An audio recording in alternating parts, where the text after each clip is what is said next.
Welcome back to Friendly Differences 2.0. Today, we have two wonderful guests with us as we discuss a major topic, and that is about Black people and social media influencers.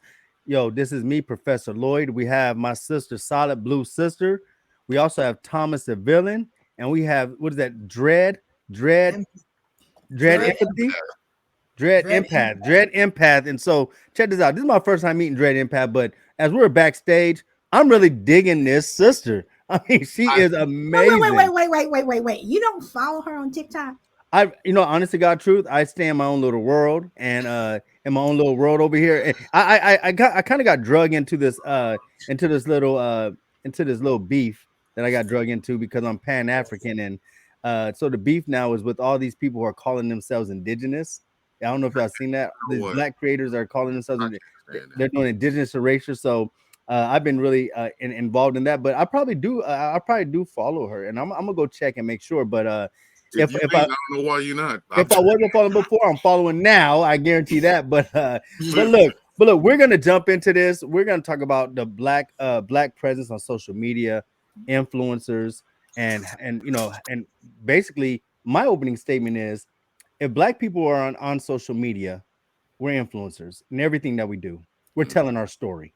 Mhm. Whether it be someone dancing, whether it be someone talking about the black community, whether it's someone talking about racism, whether it's someone talking about dating. No matter what you do, no matter where you go on social media, someone is talking about our experience and telling our story. But all of our stories told through trauma.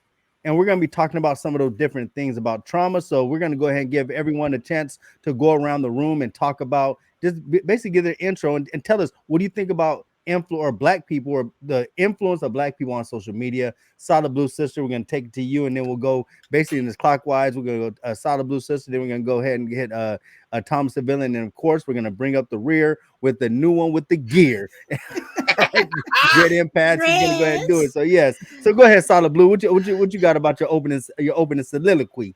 First, to have Dreads and Thomas the Villain on one show together, I'm just to tickle pink because I when I when I interviewed both of them on I Am My Own Story, I mean both of them, I was gushing over both of them. So, but anyway, all Now, right. So, mm, so I think black people on social media, we change the world. I mean, we really do. And it has been shown that uh, Black social media has not only made a change on the social media platform, but also what consumers spend their money on. That's right. I mean, the bottom line is this country, this world, they need Black people. Now, on TikTok, we knew a couple of years ago, these little white girls mm, stealing dances from our sisters. mhm. Uh-oh, Then we're getting got there a already. little, then got, a little pissed off because the sister stopped posting stuff and they up there, Struggling. doing the Elaine from Seinfeld, and they needed us, and when the and when the black TikTokers stopped, when they stopped posting content, it was felt. And Black Twitter, Chief Twit, when Chief Twit took over, and everybody's like, oh well, it's gonna be so much better. Well, Chief Twit has seen once again that Black Twitter makes a difference. It makes a difference. That's right. That's right. You need Black people on social media. So That's correct. y'all, bottom line is y'all need us more Like than the we need you. like how they get mad at the black woman follow train. Come on. Oh, you know what? That could be a show by itself. I'm just throwing it out there. Just Go ahead, Thomas. Give us your open soliloquy, brother. all right, ladies and gentlemen. For those of you who are listening, is the most dangerous mouth on TikTok, the flame throwing Negro that does not give a crap. Yes. The first person you want on your side and the last person you want in front of you, that it would be me. It's as simple as this. Black folks are the trend. We set them, then we go, well, that's not trendy anymore. We'll do something new. And like Solid Blue said, when the influence of blackness is not there, it's raisins in a potato salad. It's white girl doing the Dougie that look like she's swatting flies over the top of her head. I just want to interrupt and say we are the creators of cool. That is exactly what we are. We are not only the creators, we are the professors of, we are the innovators of. When we say it's cool, it's cool. When white people say it's cool, you need to check. Like, did the black people say it was cool? No, then it ain't cool. And unfortunately, we do not get the credit nor the monetization that we deserve. That is the one.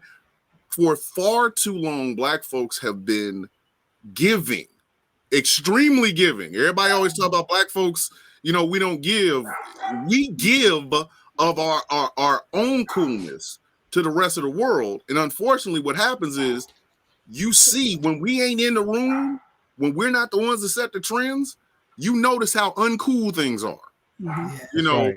That's why you got so many people. You got so many people. Well, the rappers say the N-word. How come I can't? Because we used it in a way. I'm not excusing it. I'm not dismissing it, but we use it in a way that was empowering to us. Is it a bad word? Absolutely. Can you say it to us? No, because we will smack you in your mouth. We are the purveyors of, the creators of, the architects of coolness and suave in America, in the world. And unfortunately, we are never compensated well for what we do. We are never given the credit that we're due. And then you watch 5 generations down when people have taken what we've already created, made it worse, and then they kind of try to bring it back to us like it's a Walmart, I broke the cool. Do you have the receipt? The cool ain't had no receipt. Then get it the hell up out of my face. So if you cannot respect the architects of what you walking around with right now, do us a favor. Try it on your own. And when it blows up in your face and you over here looking dumb, don't ask us to fix it. Please don't, because you ain't gonna pay us for it. Don't ask us to fix it. Go over there with it. Just leave us the hell alone while we're over here innovating. That's what I think. Thank you so much for your openness to soliloquy. That's what I'm talking about. Hey, we make everything cool. I mean, we already know that.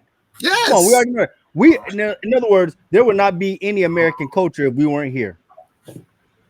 Elvis would have been singing. Elvis would have been singing country, old white country songs. Dread Empath, go ahead with your opening statements. Let us know what you think about this topic. I am the Dread Empath, and when I put these glasses on, it's time to let's go. When you put those glasses on, when those glasses go on, that's when you know she about to get serious. Yep. Oh man, I wish I had my glasses. I am the Dread Empath. I can either be dreadful or I can be empathetic. It depends on you. My whole experience is to telling racist ass white people where to go and how to get there, and I'll give you MapQuest directions. Take the F train to go F yourself. Oh man, I need that right there. I'm gonna steal that. I tell them to go down the street to Fuck Yourself Way, make the right onto Kiss My Ass Lane, make the left one to Blow It Out Your Ass Boulevard, and if you make another right, you'll be at hell. And if you detour, the Denzel clap. She gets the damn Denzel clap, baby. Get it. Listen. That's what I'm talking about. Since I was 7 years old, I watched Malcolm X with Denzel Washington. Yeah. And I made it my business to be unapologetically unapologetic, unapologetically black, and unapologetically outspoken. Because what y'all gonna do that y'all ain't done already? My great granddaddy was indigenous, so y'all took my people's land, and my great great grandmother was taken from West Africa. So what you gonna do? There you go. So guess what? Let's have some fun. You want my rhythm, but you don't want my blues. Absolutely. And as Paul Moody said, everybody want to be a nigga. Don't nobody want to be a nigga. Ta-da! Man, I wish I had one of them clues bombs. Gotta be dropping them. Everything she said, she was dropping mics. Everything.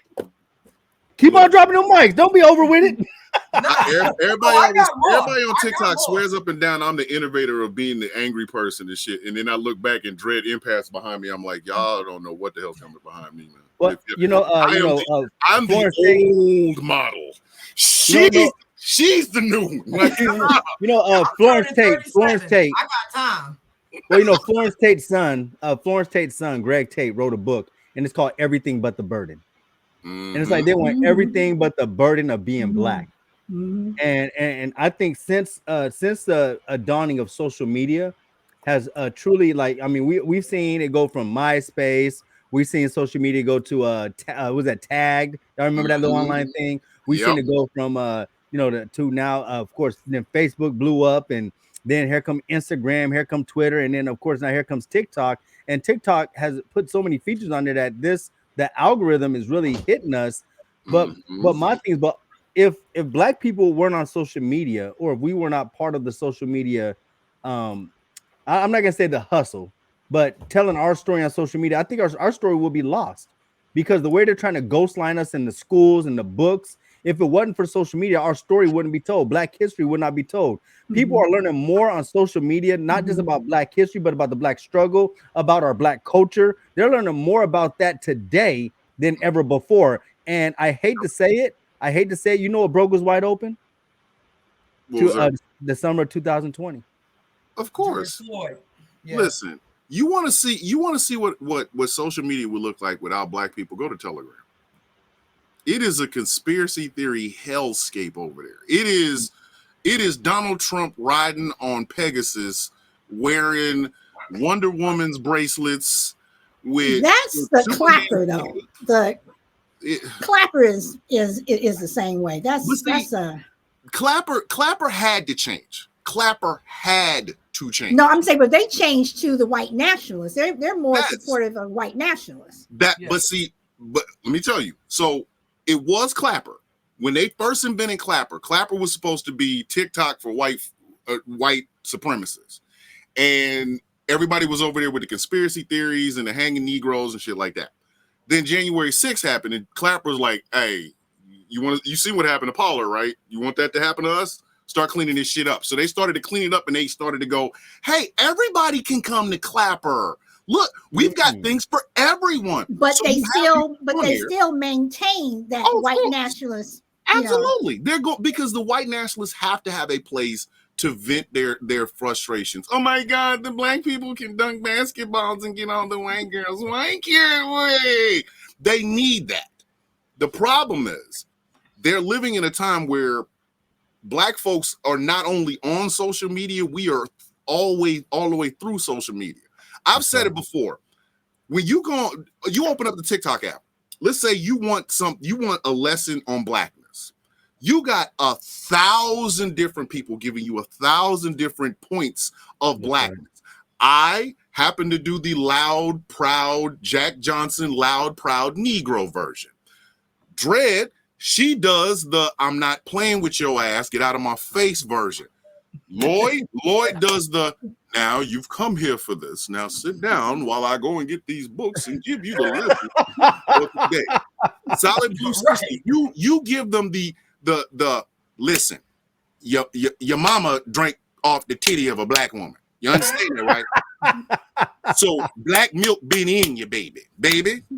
Your mama had black milk in her, and it's okay. That means you ain't part black. That just means blackness has helped you. You got the activists, you got the actors, you've got the comedians, you've got the dancers. So blackness, there is 1,000 points of blackness. On any social media application, there's 1,000 points of blackness. How many points of whiteness can you possibly find? You got the ones that fight against raisins. Yes, you got the ones that fight against whiteness. They go, hey, that shit ain't right. My daddy taught me that shit. My granddaddy taught him. I don't like this. And then you have the ones that all follow the same script. That's why they don't like talking to us on social media. They can't stand, because I can hear it from bearded white guy number one. Well, black people are on welfare. And then I can hear it from bearded white guy number 2, black people on welfare. And all I got to do to argue their point is just show them the list. There's more white people on welfare than black. And now both of them are screwed up. With black, but then they go to black on black crime, and I'm like, that is always their go. I was just about to say that is always their go-to. Black on black crime. That is their go-to. I kill them with one argument. I kill them with one argument. Y'all are not gonna sit here and act like y'all don't have a channel dedicated to y'all who kill each other for insurance money. And that's the problem. They know that. They know they got whiteness has a limited script. When they want to get into other people's spaces, they have a limited script. When they look at our Latino brothers and sisters, it's immigration, drinking too much, y'all work really hard, and you pick fruit. Okay, so there's your script. When you get a Latino person that's got like 4 damn degrees and is a chemical engineer, your script just went out the window. So now you got to run. Oh shit, I'm gonna run over here. Let me go over to Asian people. But you know the scary thing about it, right? The scary thing about it is if social media didn't blow up the way it was, and if we didn't have social media, nor we didn't have these digital phones, think about the story that would not be told. Because if you look, even if a person just didn't happen to come off their balcony and record Rodney King, and I'm sure we all remember that, we all grew up on that. Yep. If a person didn't come out and record Rodney King and we didn't see that, think about how much stuff that we would not have known of, and things that got swept under. So my thing is, just as much stuff that we're recording today, there is probably double the things that were not recorded yesterday. So I do not believe that George Floyd is the first one that had their a knee in their neck. Oh, absolutely. And he wasn't. Chauvin wasn't. He wasn't the first one that Chauvin killed. Nope. Exactly. And that's the crazy thing. When it comes, especially with black activism, when we start recording, we're not recording for people on our block. We're recording for posterity. That's right. White folks, when they record some sort of injustice or some bullshit, it's for them. Because there's going to be a group of white people that are going to look at like the Patriot Front and go, what the fuck is this? Why are y'all in that bullshit? It's too hot. What are you marching for? With us, when we record, we're recording for posterity. We are recording. We might see some shit on the block that might turn into a trend later on. We don't know this, but we started that way. We start going, oh, look at the amazement of what these kids are doing. Look at what these older black. I was in Memphis 2 weekends ago, and I'm sitting here just making my little TikTok videos, and all of a sudden, it's the over 40 Double Dutch Club. It's all women over 40 double Dutch, and I'm like, well, shit, let me record this. Now I got a following, but my whole thing was, look at the celebration that these sisters is putting on. This is when, and this is like my in your face to the passport bro movement. Oh, well, you don't like black women. Look at what they're doing. Do you see these queens? Do you see these elders? Do you see them out here double dutching, dancing, and showing off? So when other people see that, they go, wow, I wasn't exposed to that. That's how black folks, when black folks do social media, we don't do social media simply to say, oh, well, it's just some shit I'm thinking about in the hood or whatever. This is us showing there's another aspect and another aspect. Wow. I plan on going to the Pride Festival in June. Yes. I remember 2 Pride festivals ago, there was this black gay couple. The cutest dudes, like they were the most in love motherfuckers. They was holding each other's hands and joking and kissing it. And I'm like, you 2 motherfuckers are the happiest people here. Y'all are making me fucking want to go home and hug my wife because of how much y'all love each other. That is blackness. That is the essence of blackness. So when we do shit, we don't do it simply to impress the 5 or 6 other people in the room. We do our shit for posterity because we know if you record something in Missouri, somebody in New York is going to feel it. Somebody in Los Angeles is going to feel it. Somebody in Atlanta is going to feel it. When white folks do social media, they do it for the 5 or 10 people that agree with them. And they just so happen to might find somebody that, I've got some racist tendencies. I'm going to tweet something racist. And you might find another racist in fucking, Montana that agrees with you. So, there's 2 of y'all. Yay! Like, y'all still pressing on the same bullshit. We don't do that. We record. It's almost as if when black folks do social media, we do social media for other black folk. You ain't got to be near me. We do it around, and it's almost it's kind of like a wink and a nod, like a little elbow to each other, going, "Hey, see, a nod, like yeah, you see the greatness, right? You see it, right?" So let me ask this, and Dress, I'm a direct this to you because, girl, you tear people down and just really just in stage. You're like, okay, point number 1, point number 2, and then you're like, and have a nice day. But anyway, oh yeah, I'm definitely gonna give me a good dose of dread. But Dress, I mean, I want to ask, do you think that white people on social media, not the ignorant racist ones and not the liberal ones, the middle of the road ones who don't know where the fuck they going, do you think that they understand black media? I mean, do you think that they get it, or they're really trying to understand, or do you think that they're like, Here's the thing, and this is why I call myself the empath, because I try to empathize with other people. If you don't know anything else, you're not going to do anything else. And some of that racism that they experience is inherent. And I'm going to show you how. Right. That's right. Mm-hmm. If they really will just take George Floyd, Neely, Arbery, Bell, Brown, the list goes on and on. Now, I'm going to talk to you as a woman. I'm trying to conceive. Do you have children, Solid? I have one son. You have one son. Mm-hmm. So you felt that young man, you heard his heartbeat, you felt him move, he came through your body. You had to feed him, you had to nurture him, you had to discipline him. When anything happened to him, the first time you heard that he got hurt, the first thing you thought of was the first time you held him, the first time he smiled, the first time he skinned his knee. That's a mother. And these white women, if they understood that us as women, we bring life unto this world. These men and women pass through us. If somebody choked your son to death, you would want to set the damn block on fire too. But see, the only time they see human is when they see white, because that's all they've seen. And then it goes back to when their ancestors had us on plantations. Yeah, that mama was big pregnant in the plantation, but she wasn't seen as human. She was seen as an incubator. So that humanity has been taken generation on generation on generation.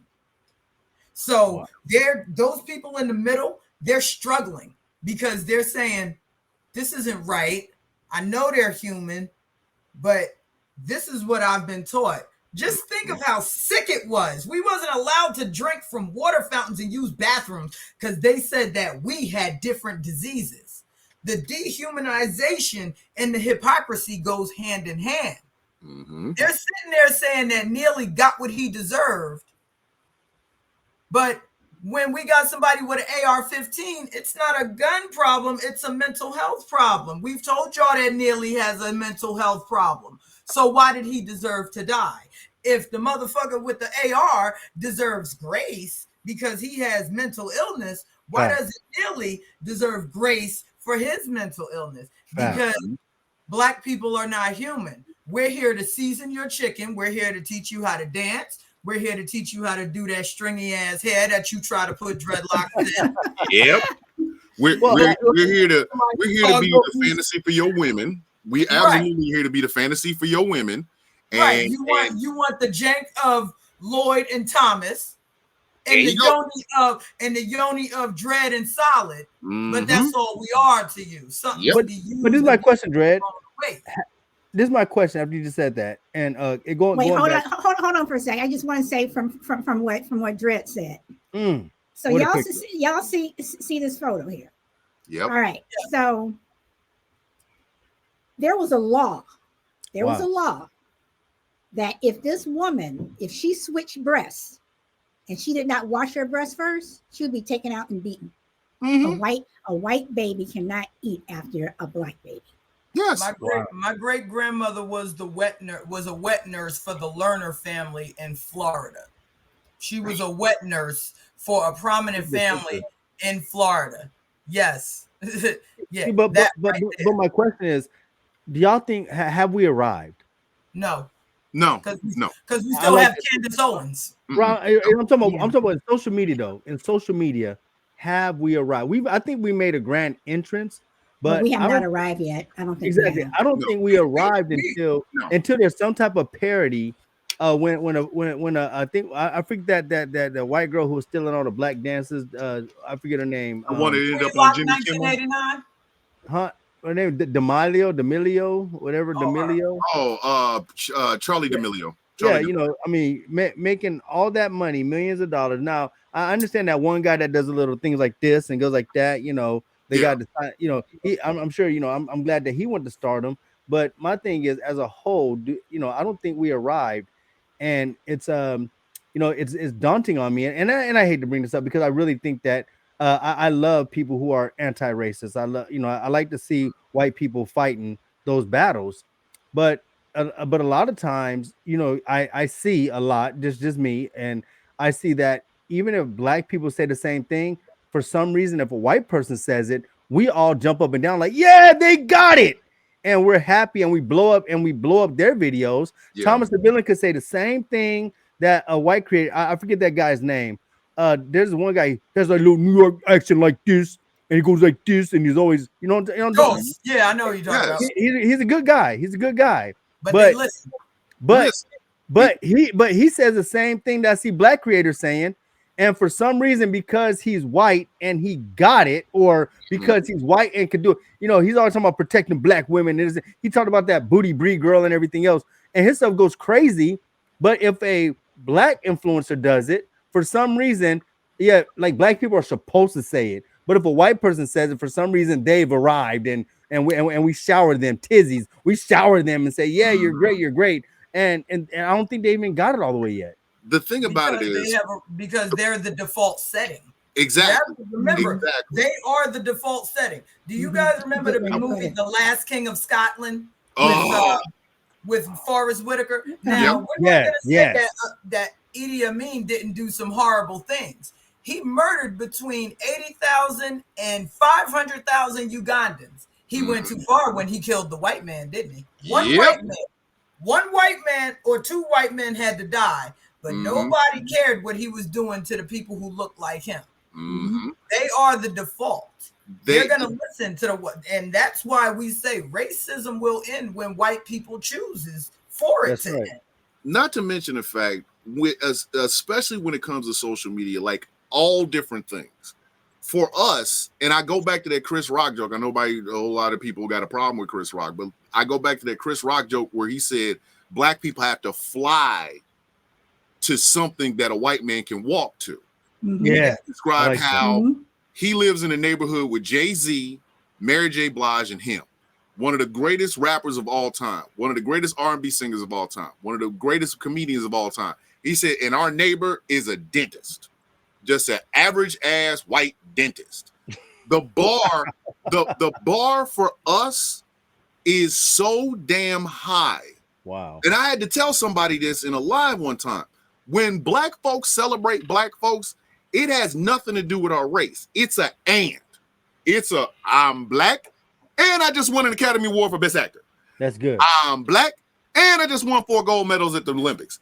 I'm black and I'm the most decorated black gymnast of all time. The reason we do that is because the bar for us is damn near past the clouds. For white folks, if a white guy just simply gets up one morning and says, you know what, I'm not going to use the N-word anymore, of course he's going to get flowers and shit thrown at his feet, because that's him on his own making the conscious effort to not do something that he shouldn't have been doing in the first place. With us, we have to be extraordinary.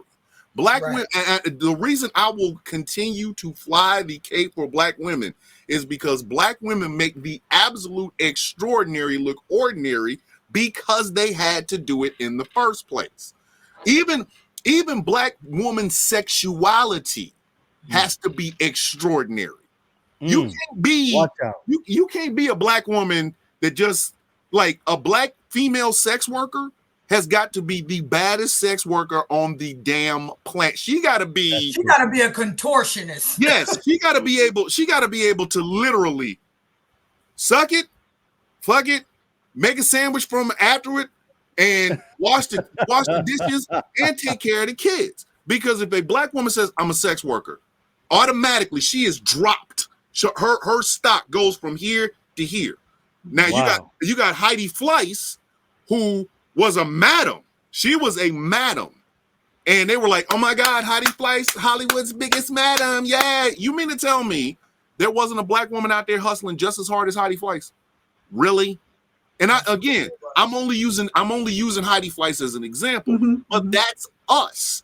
We do the extraordinary on a day-to-day basis. Well, we have to though. We have to. How many times did your parents always say you have to be better than? You have to be better than. I mean, my sister and I, we heard it constantly. You have to do this. You have to do this. You have to do that.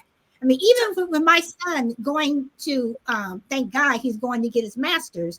When he said he was going to do it, it was not required, but it was expected. Every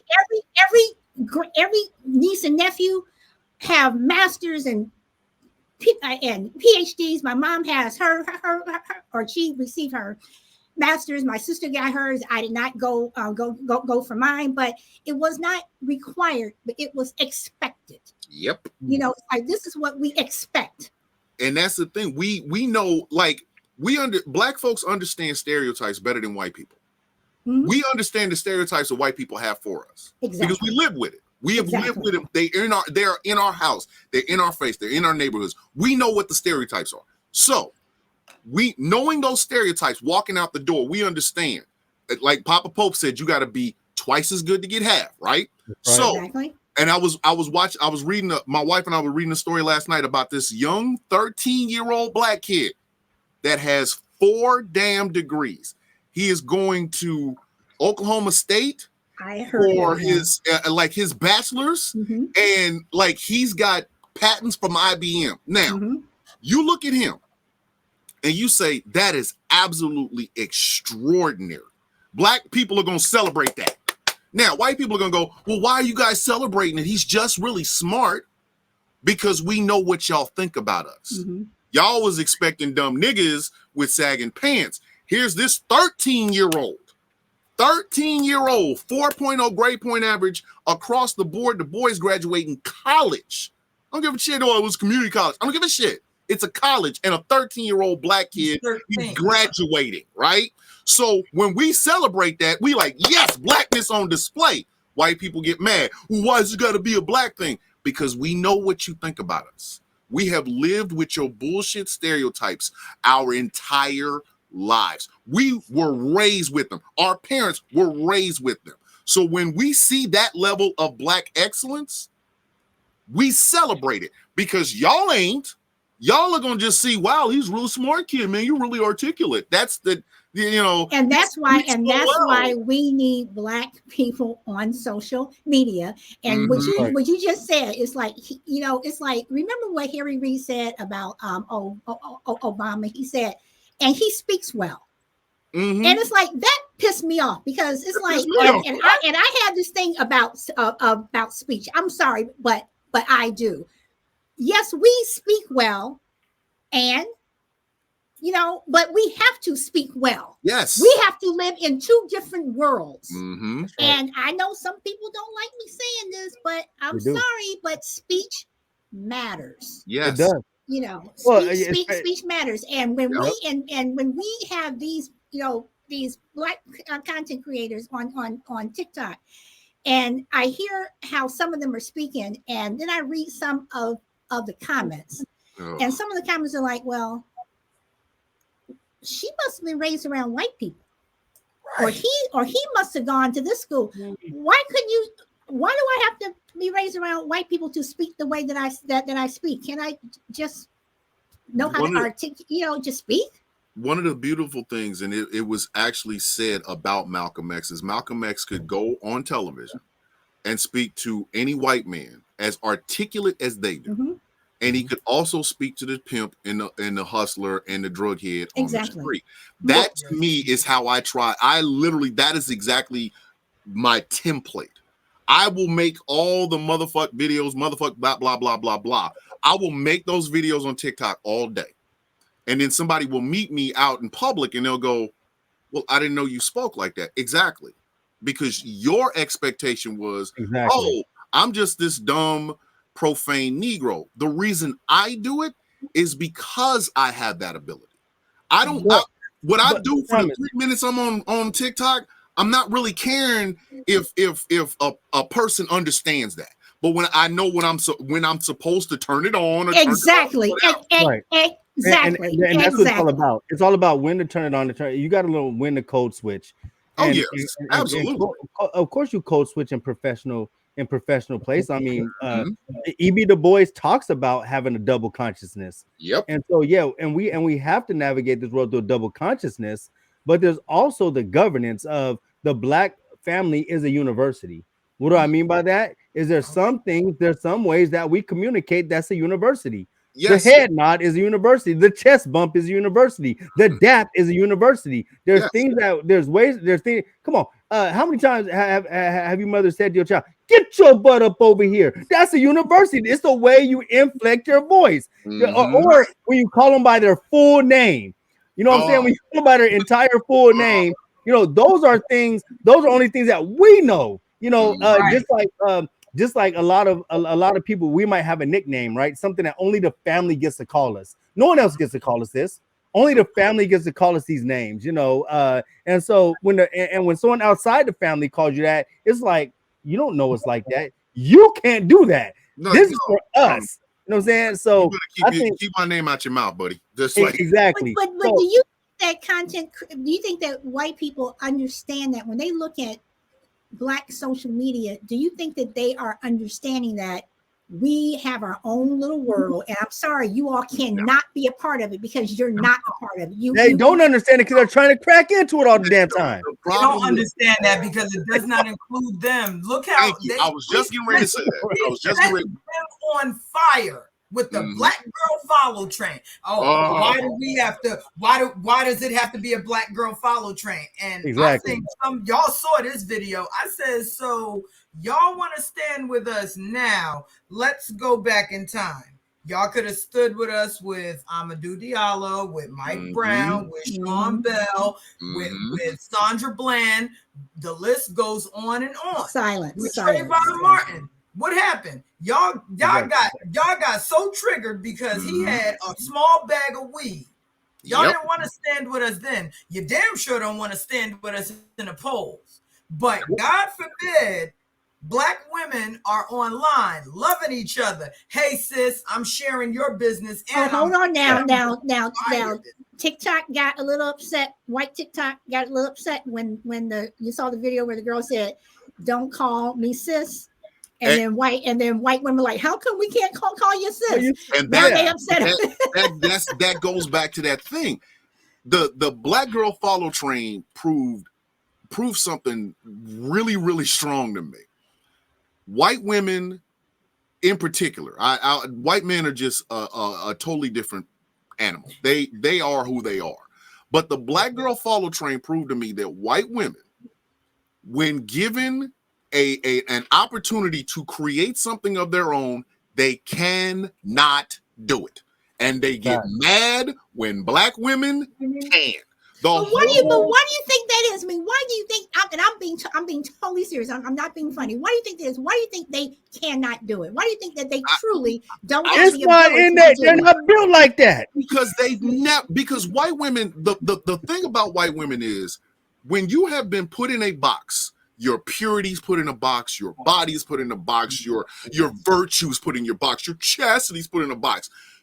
your ass, when you're raised in that box, you don't know nothing else to do. Okay, but I'm talking about, but even white men, I mean, white people, Well, period, I'll go they cannot white, do I'm it. gonna tell you, I'll white, go say with white men, white men's thing is always gonna be, I'm more powerful than you. It doesn't, if it's a, I'll fist fight a kid, but if that kid's a grown adult, I'll get a gun. Now, if that guy has a gun, I'll get 2. And if he gets 2, I'll get 4 guys with 4 guns. And white guy's whole thing is, I have to be more powerful than you. Well, That's but the also, whole idea of cucking is that it's not the fact that this man is watching his woman with a black guy. It's the fact that he is in control of it. You don't, but Thomas, but even answer a question, when we say why can't they do it, you gotta understand it's like if Solid, if you made a cake right now, right? And we all made a cake, and someone said, man, there's something about your cake, what'd you put into it? And you're like, no, that's mama's secret recipe. The thing is, black women have a secret recipe, and that recipe comes out of trauma. Yes. And out of the depths of what we've been through, the struggle. And so when a black woman does something, that's why I got this shirt on right here. I stand with black women, because when black women come through this, when black women come through trauma and they come to a place to still raise above everybody, there's something about that cake. You know what I'm saying? There's something about the ingredients. Go ahead, Dad. Go ahead. You when you don't ever have to make something or work for something, when you go on, Greg. Come on. From somebody else, how you know how to do it? You just right on the back of the coattails. Boom. And so it goes back to what Stalin said. Know how to do it. It goes back to what Stalin said. When they're trying to do our dance, they're stiff because they didn't go through what y'all went through. Exactly. When black women dance, when they get on the floor, the way that they can move, the reason why they're so stiff because they ain't never been through those shit. That's just the place. White women are used to coming into the room and automatically getting deference. They are used to it. The white men, excuse me, don't touch that white woman. With some black men, I just want to touch that white woman. But black you know women, what though? But how many white women, and this has happened to me, and it has happened with some of my white friends. Mm-hmm. How many white women are aware that when black women are in the room and they're with their husbands, that their husbands are hitting on those black women, and those white women are standing 5 feet away? Yeah, because when you put something so far on a pedestal, when you put it on a shelf, there's not, you can't do anything with it. It's like I go out and buy a collectible comic book, and it's framed and it's packaged, and I can't read the damn thing. I can't read, it does me no good. So guess what I'm gonna do? I'm gonna put that up there and I'm gonna read all the ones I can. Whoa, look, I ain't read this one in a minute. White women are the same way. White women get put in these positions where we have to keep our hands off of them, and they have to check. Meanwhile, you looking at black women like, well, they're easy and loose, and they're not. Mm-hmm. So you hitting on them, and they're not giving you the time of day. They're not even talking to you. But you like, oh my God, look at her. She look at her body, look at her face, look at her figure. But you know what else they notice? Her poise. She doesn't have to be put on a damn pedestal, motherfucker. She brought her own pedestal, and she stands on it on her own. The reason white men want to hit on black women in those parties is because it goes beyond the whole idea of not desiring. It's more along the lines of, I can't even have that. Wow. I can't have. I can't have that. So I really, really want that. With the white woman, it's like, it's there. I mean, it's cute. Look at it. It's sitting there. I just came from a place where I was the only black person of color in the room. I had to, I'm a part-time EMS, but I'm a full-time railroad mechanic. Okay, a black woman, full-time railroad mechanic, part-time EMS. Now I was showing the class how to do CPR, and my hair got in the way. And I said, hold on. Okay, now what you go? And they were like, how long have you been? Is that first they asked the burning question, is all that yours? Wow. I said, they said, oh my God. I said, baby, it's all me. 20 years worth of dreadlocks. Yes, it's all me. How did you do it so fast? How do you not know how to do it so fast? Your hair. When you talking about what? Pulling your hair back? No, having all that hair. That's her. All this hair. Okay, so they asked, how do you do it so fast? That's such a stupid ass question. I'm sorry. I was like, there we go. Okay, now everybody get in front of your dummies and let's do this. And they were like, I'm like, yeah. And you know, again, the only melanated woman in there. I'm thicker than a bowl of grits. I got more legs than a bucket of chicken. Dred, I have a question for you. and this is universal. Everybody knows the answer to this question. When a black woman goes to taking off her earrings, what that mean? Somebody about to get their ass whooped. That's what. I'm sorry. Boy. I just came in. I had a phone call. Somebody about to get their ass whooped. That's what's about to happen. Somebody about to get fucked up. There's about to be some damage done. Hey. But what I'm saying, but that's our university. Someone's like, why is she taking her? Why is she taking her? No, you about to get your ass whooped. You better run. That's the universal language of whatever the hell it is that you said. You're gonna regret it in about 2 minutes. Let her. As soon as the earrings come off and the hair go in a damn bun, and don't let her put no Vaseline on her face. Let's see. Let me break this down. Hospital. So, if she just takes this off and puts that up, it's just a friendly, I'm gonna punch you a couple of times. You can go home, put some ice on this shit. If she start girl, give me that Vaseline, and she start rubbing it, you get whatever you did, you'll regret it. I promise you, and you'll regret it in traction. She about to fuck you up. It's about to happen. You have said it though. We make $1 out of 15 cents. And we all, and the thing is, and I go back to this idea that white women have never had to do that. The love, the passion, the struggle, the trauma, the beauty, the essence is in damn near every single thing a black woman does. A black woman, and this is a funny thing. There are some black women on TikTok. They ain't showing off their bodies and booties and titties or anything. It's just them. And it is the sexiest thing on earth. Meanwhile, I follow, because I'm a plus size guy. I like to follow plus size women. There's some plus size white women. If they fart, I will have seen everything they've ever had wore. At like everything, but like they need to sneeze and fart at the same time and it'll be buck ass. And it doesn't do it. It's just, with that, it's just lust. With black women, it's like, God, you walk here, you're on this earth. Like, it's black women they take ordinary things and make it extraordinary. White women have never had to do that. The reason black women so watch this. I'm a black woman. Boom. Just the glasses coming off, something totally different. Look at her. Hey, look at her. Yeah. She took the glass off and stepped back. There's just that look.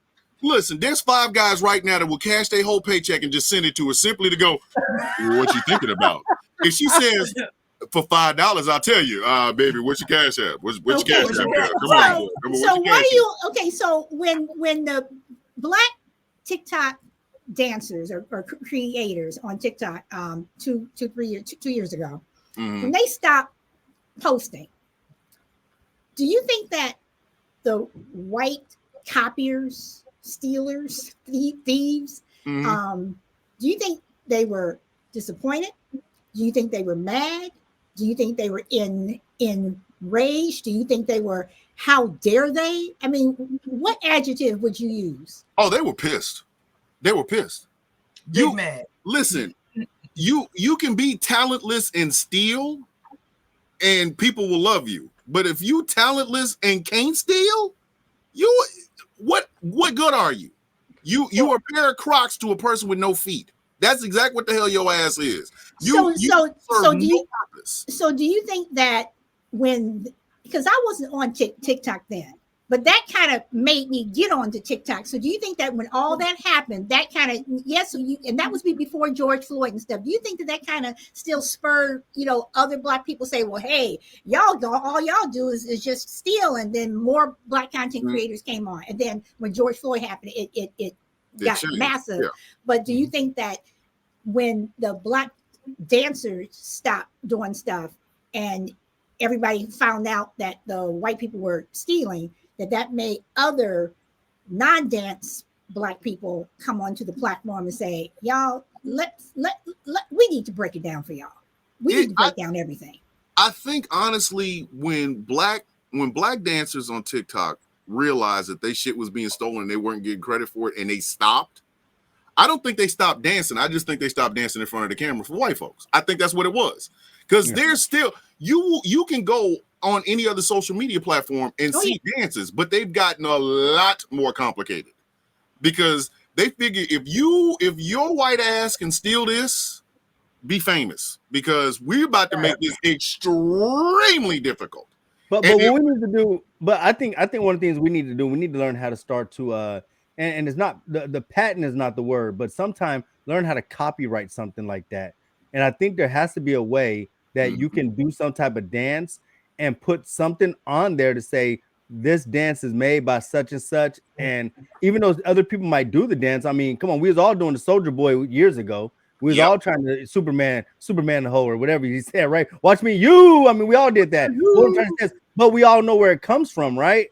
And so I think there has to be a way where we could bring the dancers back, but for some way we can help them copyright their dances, because I miss our people being creative. I miss our people being innovative. And I think I don't think we should let any thief stop us from doing those things now.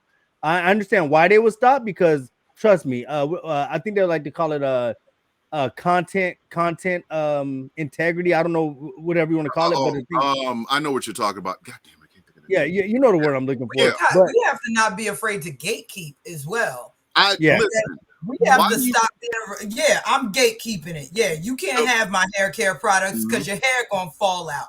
No, this is out. The people I follow are just like that. They literally will not gatekeep. They will not allow gatekeeping. So, I mean, not gatekeeping, but they will not allow. I do my way. There is not another Thomas the Villain Bishop on there. If you find a white guy that can talk the way I talk about the things that I talk about as proudly as I can, and never stop the video, and thank you. If you find my saying is play where it's safe. He is a damn thief. But at the same time, I know there's not another Professor Lloyd. A white guy pulling a Professor Lloyd is going to stand the fuck out. You're gonna go, wait a minute. You trying to tell the history of white history the way Lloyd does with the fade in? Okay, you can do the fade in. You might even get the music, but you're not gonna sound the same. The flavor's not the same. Well, we internalize it. Get a white woman say exactly. Get a white woman come out and say, "Oh, so you thought you ate?" Boom. And like, not gonna have. She's not gonna have the same swag as I have. And that's the problem. White folks, and I hate to say this, but it's true. They don't have swag. No, they don't have. White people, and it's not, and I'm so not racist, but let's just be dead ass honest. You know a mimic. Yeah. We can tell black folks can tell a mimic a mile away. Yeah. That's why you have the white folks that get the absolute respect from black folks are the ones that say, now, I'm not going to steal a damn thing from him, but I'm going to have that boldness.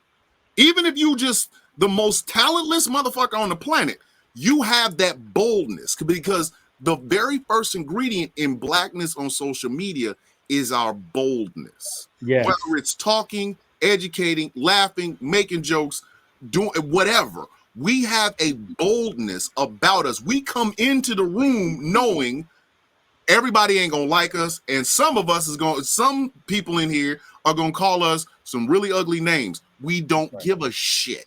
We don't care. We're gonna do it our way. A white person that has that boldness but does it their way, we give them that respect. The reason somebody can't do what I do, or do what Dread does, or do what you do, Solid Blue, or you do, is because we start off with the boldness is the beginning. Everything after that is what we built onto that. There are a lot of white people that they have the boldness, but they have nothing to say. And then you have the ones that have no boldness and nothing to say, so they steal. And so following up on that, from what you said and from what Dredd said, why do you think that 2 years later, 3 years later, that the Black people still have a strained relationship with these various TikTok, Twitter, Facebook? Why is the relationship strained? Because because putting a monetary value on boldness has never been done. We have a problem in this country talking about the building of this country and how much is the building of America really worth? Because if you think about it, and I went to the Martin Luther King, the Civil Rights Museum in Lorraine, the Lorraine Motel in Memphis. At one point in 1860, there were 4 million slaves that were worth $3 billion, which is the equivalent of $10 trillion today. That's how much the slaves themselves were worth. Now, how much was what they did worth? If it's if 3 billion is how much the bodies are worth, and you put 10 times, you triple, double, quadruple, whatever. Exactly. Yeah. So you cannot put a price on it. They can never repay us. And that's why we have a strained relationship with social media. That's why. Because everywhere we go, we're black gold. Yes. And you cannot put a dollar amount. Like TikTok has a funky ass creator fund, right? If I got paid by what I say and the impact that I have, I would never need another job again. But I know they never will. Twitter's not going to do it. Facebook's not going to do it. Instagram's not going to do it. YouTube's not going to do it. Snapchat's not going to do it, because to pay us what we absolutely bring to the table is astronomical. And it's not even dancings. If I started out making videos where I never used profanity, but I just gave words of affirmation, I'm going to do it in a way that Black women are going to be affirmed, Black men are going to be affirmed, and then pretty soon white people are going to go, wow, he's got such great content. How do you pay me for that? Okay, How do you pay me what that is worth? That's true. You're right. You're right. So I want to share a TikTok. This is a young lady that I started following a couple of weeks ago. Love her TikToks. Hold on. Oh, you all see this? Yes. On social media talking about anti-racism, talking about reparations, and they can't control themselves. They have to comment and tell me, I disagree. I don't agree with what you're saying. That's ridiculous. That's stupid. And my response before I block them is, I didn't ask. I didn't ask you. I didn't ask if you agreed. I didn't ask for your feedback. I didn't ask for your comment. I didn't ask you anything. Just leave me alone. Block me. So I don't have to block you. Yep. I think about an innocent young Black boy ringing the wrong doorbell. Has anyone ever rang your doorbell and you weren't expecting them? What do? Did you shoot them twice? Or did you just ignore them? Did you just tell them, go away? Or just not answer the door? It's like, y'all can't just leave us alone. I think about history and how white people wanted segregation. So you got segregation. And then as Black communities began to thrive, you got angry and you came and destroyed our communities. Like, just leave us alone. Why is that so hard for you? It's because you have that overseer gene in you. You have that overseer lineage from slavery, from colonialism and imperialism, and you just can't leave us alone. You think you own us. You think you have to control us all the time because you're entitled to that. And you're not. You're like a toxic, manipulative boss. And you just don't even see it within yourself, which makes it even worse. Leave us alone. And before you come and tell me, not all white people, if it doesn't apply, let it fly. If it doesn't apply to you, then I'm not talking to you. Got it? Good. Why can't white people just leave Black people?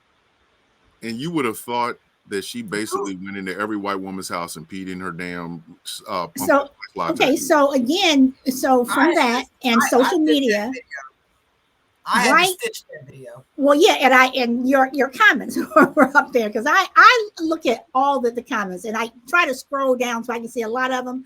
But it's like even then she was getting some hate back on this. It's like, why can't you all just see the video like you said? Just block me before I block you. Just don't watch it. Because they can't do it. They can't. I'm going to tell you why though. Because I don't know. You know what? We expect it from the other ones. That we've come to expect. But I had y'all saw the video of that, fat greasy motherfucker Uncle Ruckus. I dogged him. Oh Lord, Dredge. Yes, you did. Yes. I'm definitely about to go through all her content. I'm trying to tell you. Boy, you missing a treat. Is the last part of your thing 69? That I had, yes. Dread Okay, I'm following you. Just I gotta go check all this out. You're gonna see. Yes. If you see me, I'm gonna be commenting. Walk a woman afterwards because she's like, "Oh, y'all stay bothered, but here you are. You could have kept quiet." And then she tried to come for me. I said, okay, see, now I have to drag you. I have to give you LBT, laundry bag treatment. I'm about to Listen, I just did a video last night. It was last night where this fucking white woman went and found a video where I literally had to explain once again that I'm not racist to white people from fucking June of last year. She jumps her ass in the comments like, I'm so sick of what? And I literally just said, not to toot my own horn, but toot motherfucking toot. Because every video I make is a litmus test. I just wait. If I say something, I just wait. Look in the comment section. There will be somebody there that got hit in the mouth and, oh my God, I'm a bark. That's the problem.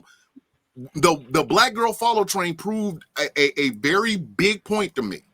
If white women are excluded from some shit, they will come. Why are you guys over there excluding yourself?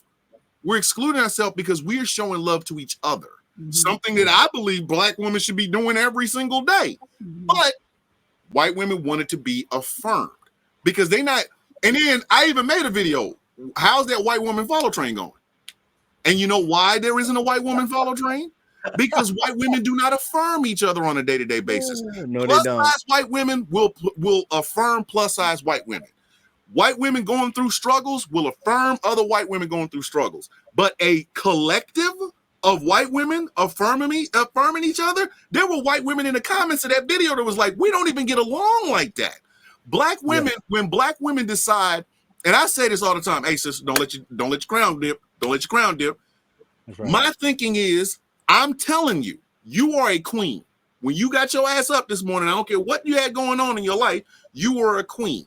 That's me affirming them. I don't have to do that with white women because a white woman will walk out the door and get affirmation from 35 white guys. Oh my God, look at that ass. Ugh. Now, if that's not what you're looking for, then that's something you need to take up.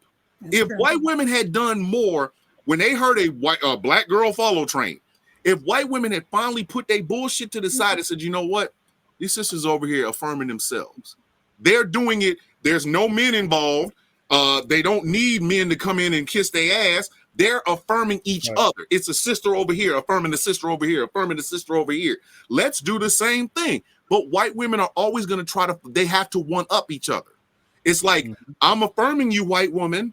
Well, don't affirm me because my Christian beliefs will not allow me to be affirmed by, but black women didn't do that. You ain't hear none of that shit. Black women. You know what? But Thomas, you're making a point because when the Million Woman March started, and you had some black women, and I was one. I was one. And the more and more I looked at, I'm like, why am I getting into this Million Woman March when they don't give a damn? None of these white women give a damn about black women. They never. And if you notice, a lot of black women step back from that Million Woman March because it should have been the Million Woman White March because it did not include women of color. It did not include Latinos. It did not include Asians. It did not include black women. It was a white women march. Yes, white women more than white men because white men can't do that with us. There is no singular thing that white men are going to call that a bunch of black guys are going to show up to because we've seen how this shit happens. It usually ends up with one of us in a rope. You out your fucking mind. I'm not going.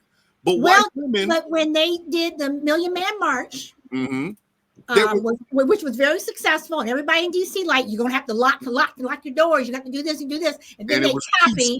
and it was peaceful. And then they copy it. Now everybody got a million man, Exactly. white supremacist Klan march and all this other stuff. White But women it was use peaceful. black women. They use black women, brown women, Native women, Asian women, Jewish women, gay women. They use y'all. Mhm. And this is something other white women in those crowds will say, where's the diversity in this shit? This is Desperate Housewives on feet. What the fuck are we doing right now? But it goes back to this, right? And even as I hear the two sisters speak up here, when James Baldwin says to be conscious in America, to be black and conscious in America is to be in a constant state of rage.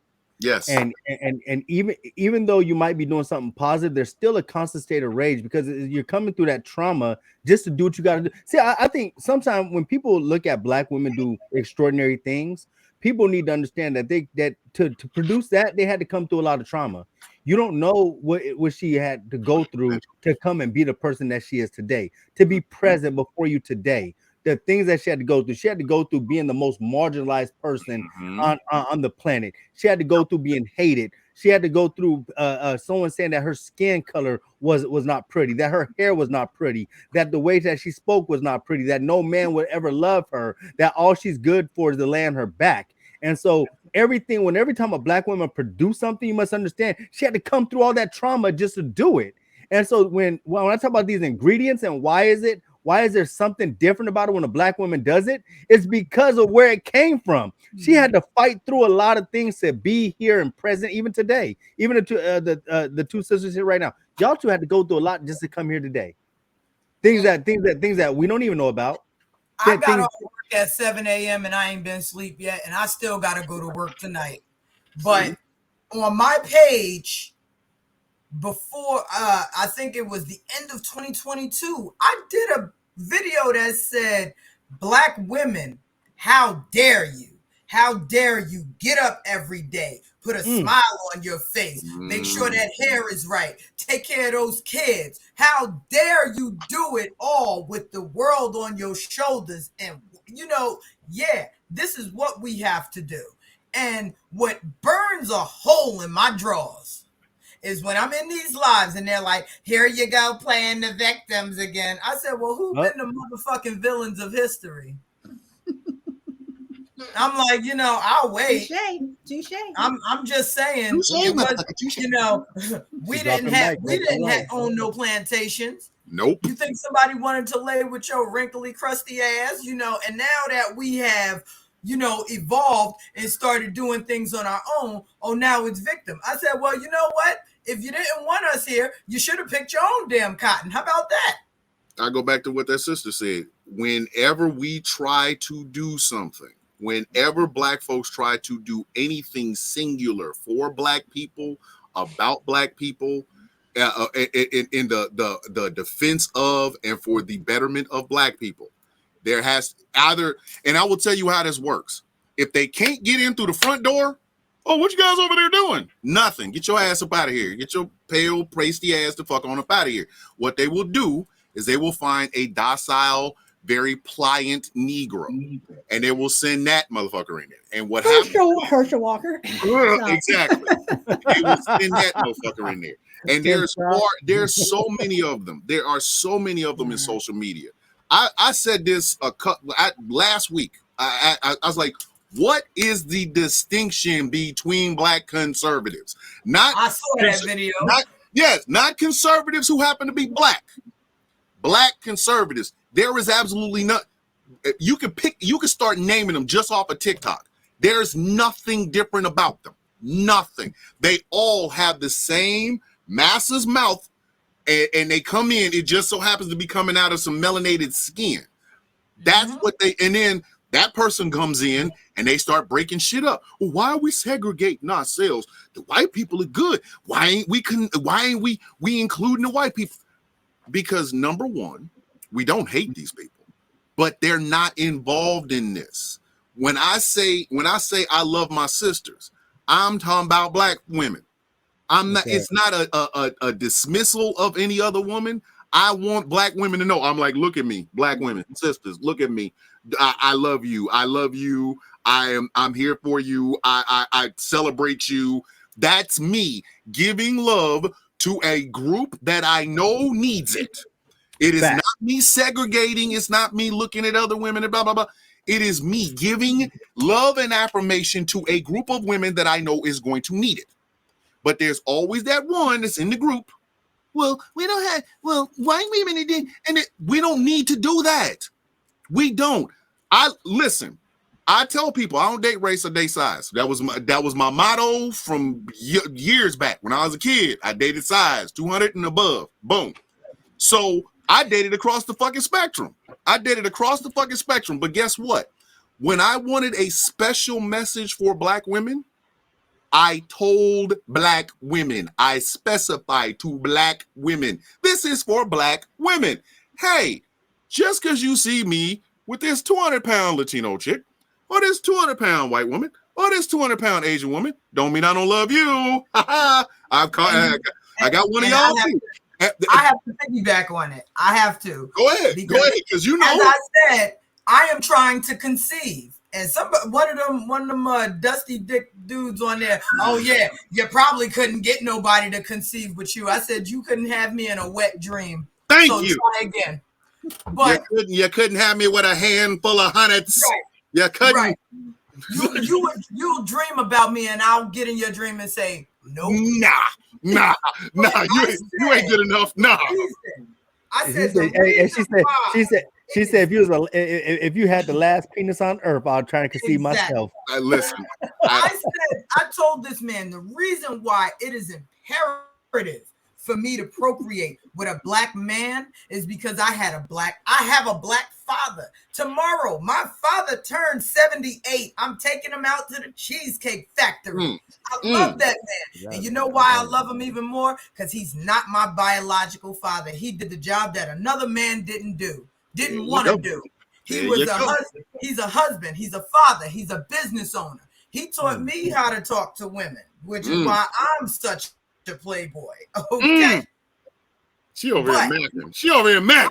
You ain't hit me in my feelings. Hey, you ain't hit me in my heartstrings right there. This is what I said. I said I hit me in my heartstrings, y'all. I love and revere the Black man because I know the potential and the power of the Black man. Because if you guys didn't have potential and power, you would not be an endangered species. Thank you. So that is fact. For me, it's always going to be about family. I'm always, unless it's a Black person that I know for a fact, me and this motherfucker ain't gonna get along. We ain't sitting at no table together. I'm good. You stay the fuck over there. I'll stay the fuck over here.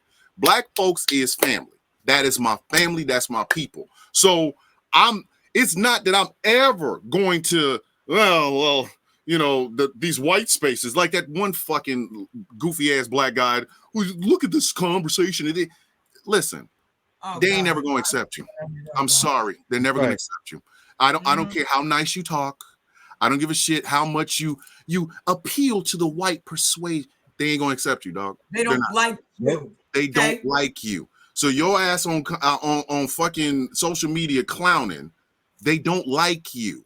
They like what you say because it's all the racist tropes, except it's coming out of some melanated mouth. That's it. You are a one-trick pony. You take them out of their uncomfortability. Exactly. You're the Black friend. You get to be the guy that goes, I can't be racist. I have a Black friend. That's you.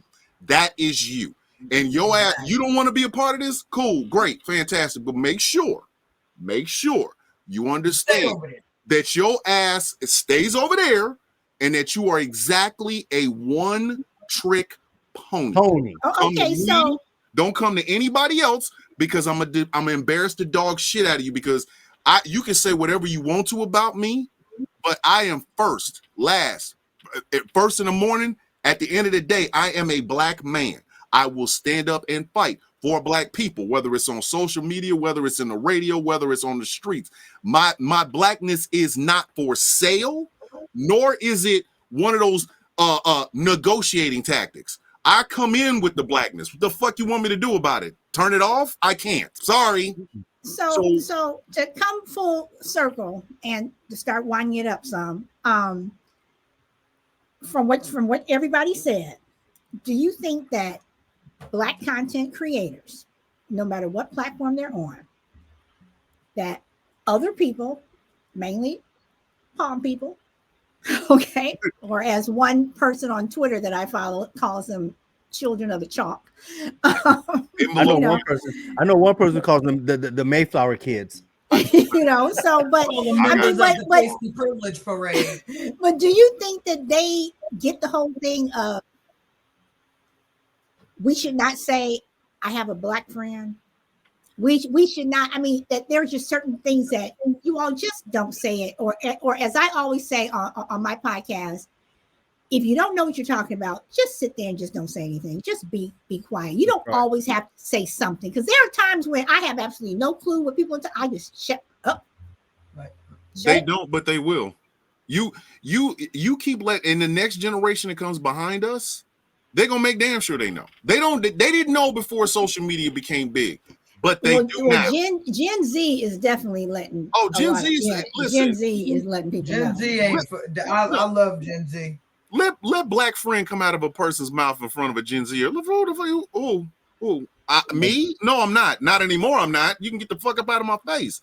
They don't know, but they're learning, and that is why it is imperative that Black people be on social media. It is imperative, not just because the stereotypes are going to persist. Of course they are. The only way for them to not persist is for people to see somebody that isn't. I love rubbing the fact that I have a degree in their face. I love rubbing my damn. I'm serious. I do. I do. I love it. Listen, I get tingly in the morning. When I get up in the morning, I open that damn camera. I know 3 things. Number 1, you cannot take my military record from me. That's right. I walked out of that bitch admirably, honorably. Yes. You cannot take my bachelor's degree. You cannot take it. And number 3, there's nothing I have done in my life that you can snatch from me. So when I walk in, fuck a chip on my shoulder. I have a cape. I got an invisible Superman cape. I know people can't see it. Not a cape. Every single video, there is a fucking long ass Man of Steel style fucking Superman cape on my shoulders, because you can't take it from me. You can't argue with it. You can't fight it. I'm a scout, because I know in the almost 3 years I've been on TikTok, I know somebody's been looking for a prison record for me. I know they have. And I've had people come back and tell me, hey, did you know that somebody's trying to find a prison record for you? I'm like, yeah, let them keep looking. I bet. Well, I mean, and that's why because I started to hashtag this, I love for you guys hashtagging too. That's why I say hashtag Black superpower, because we are. Us. Our superpower is simply being us. I love it. I love it. I celebrate it. Whenever I see a Black woman doing anything, I'm going, yeah, you ain't taking that away from her. You can't. You're not. So Dredge, you want to give your last words? Thomas, you can't. Here's what you can't take from me. I have a college degree, so especially, and I got it in criminal justice. So when they start talking about Black crime and shit, I'm like, click, click. But with that college degree, I've been on the railroad for 16 years, so I can go under a train and change 80 brake shoes in 4 hours. Lord. And in addition to being a railroader, I'm an EMT. So you might not like my ass, but if your ass go into cardiac arrest, you gonna love me. You gonna love me. You're gonna love the fact that these Black hands can save your life. And I'll be 37 in July. I ain't never had an EBT card. Listen, I came from the struggle. I came from the struggle, and my mother. I didn't say I ain't borrow nobody's EBT card. I love it. Hey, what you say? It's not like I never did no 1 for 2. Thank you. We were all around when they had the paper food stamp. Hey, with the book. Hold on. With the brown book when you was walking around in the day. Yes. Yes, walking into all these going, I got it. I'm walking around my mother's fucking food stamp book. Like, yes. So, So, Lloyd, okay, so you wanna take us home, or you wanna yeah, yeah, it was well, Solid, did you want to say your last words? Did you already say your you last know, words? I just from what I am speechless. I mean, I am, because we said a lot, and from what I think your mom Lloyd said in book club on Wednesday, when she said Ron DeSantis said that Black history doesn't matter, and I think that Black content creators on social media, we prove it every single day, no matter what type of creator you are. Mm-hmm. You know, we are adding something, and people are listening, and they are afraid of it, and they are still scared of us, and we are the Black superpower, you know. Yes. And I just wish that we would step up in unity and just really, really prove it. It's Like coming. our ancestors did. So, and I do believe it is coming. And I will just say one thing, and I know that a lot of white people are not going to like this when I say this. They'll be all right. Black people are the chosen people. I truly believe that Black people are the chosen people. When you look in the Bible, and I do believe in the Bible, it said that, you know, Jesus, you know, his skin was dark, and he had hair like wool. Why are we the only race where our hair is like this? Why are we so different? And I truly believe because we are the chosen ones. The stuff that we have gone through, and the things that we constantly go through, the stuff that's constantly thrown at us, trying to tear us down, trying to beat us, kill us, rape us, burn us, lynch us, whatever. We keep coming back. We survive. We survive. And I don't think any other, I truly believe this. I don't think any other race on this earth would be able to deal with what we had to deal with, because white folks definitely wouldn't. White women, oh hell no. Man, they scared of gluten in the sun. You know, so I mean, I do believe karma's coming. I do believe it is, but I do believe that we are the chosen people, and we're on social media and doing all these great things for a reason. So, Professor Lloyd, I'm gonna let you take it on home. Tell you, this was truly a great panel. This was wonderful conversation. I'm sure a lot of people is gonna wish that they got to see this live. This was amazing. I want to. Yes, blame me. Why don't you? Well, I want to thank. Well, no, I didn't blame you, but I want to thank Solid for putting this panel together. For even this topic. This topic is it's truly comes straight from the creative mind of Solid Blue Sister. She creates these wonderful topics of discussion, and we wouldn't have had this wonderful topic if it wasn't for her, and also her great thought, her forward thought to bring this group of people together. Solid Blue Sister was like, "Hey, this is the group of people I want to have for this show, and it's imperative that we have them." In fact, it was about 3 weeks ago. She said, "Lloyd, we need to get Thomas the Villain." Say, I'm gonna get Dread Empath. You got to get Thomas the Villain. Text him, find out.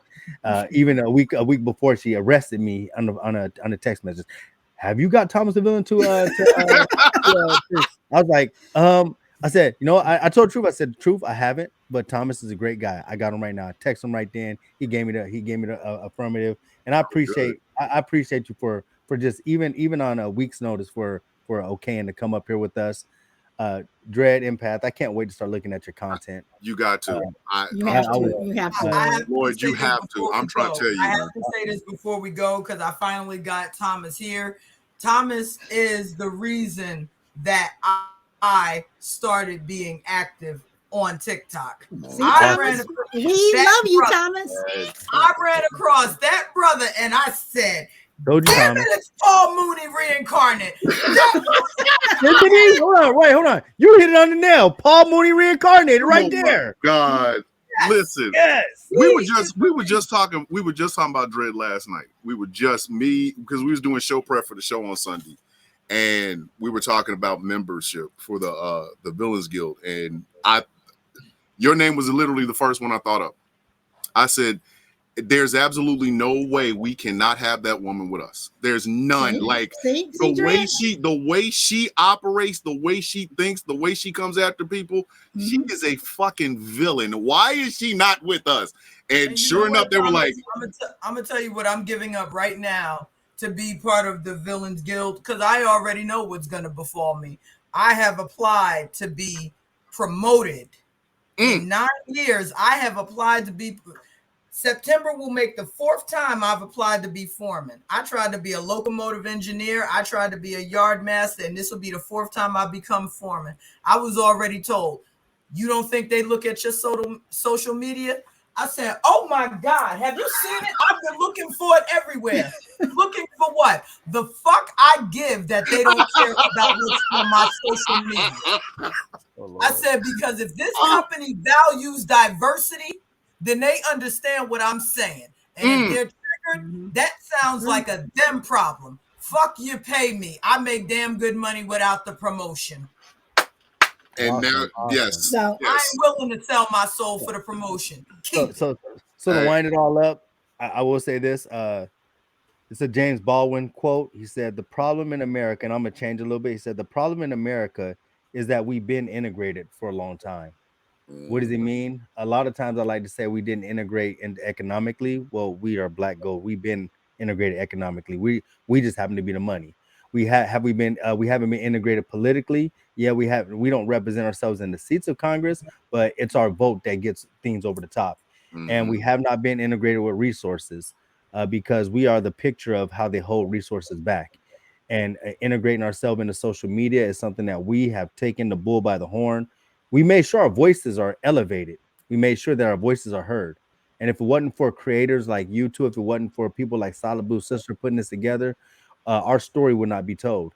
And the counter storytelling must go on. And this is how we're going to do it. And we're going to elevate Black voices. We're going to elevate black men. And we're always going to stand by Black women. Thank you so much. And that is it. And as we always sign off, Miss Angela Bassett. Peace. Oh my God, man. I love this.